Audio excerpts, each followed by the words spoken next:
హైదరాబాద్ లో పాడుపడ్డ ఇల్లులో ఒక మనిషి స్కెలిటన్ దొరికింది. దాని పక్కన ఒక నోకియా ఫోన్ దొరికింది.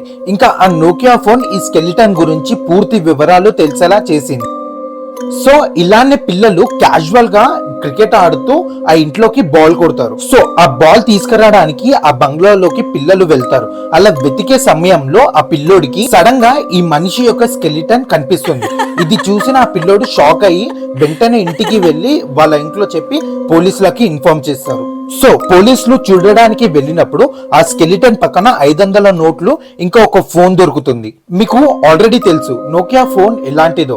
దీన్ని చార్జ్ చేసి ఆన్ చేసినప్పుడు 60 మిస్డ్ కాల్స్ ఉన్నాయి. అది కూడా 2015 లో వచ్చినవి ఉన్నాయి. సో ఇతని పేరు సమీర్ ఖాన్. ఇతనికి పెళ్లి కాలేదు. ఇతను ఎలా చనిపోయాడో ఎవరికి తెలియదు. అసలు ఇతనికి తోడు ఎవరు లేరు అంటే ఆశ్చర్యంగా ఉంది. ఫ్యామిలీ కూడా ఇతని గురించి వెతకలేదు అంటే ఇదొక మిస్టరీగానే అనుకోవచ్చు.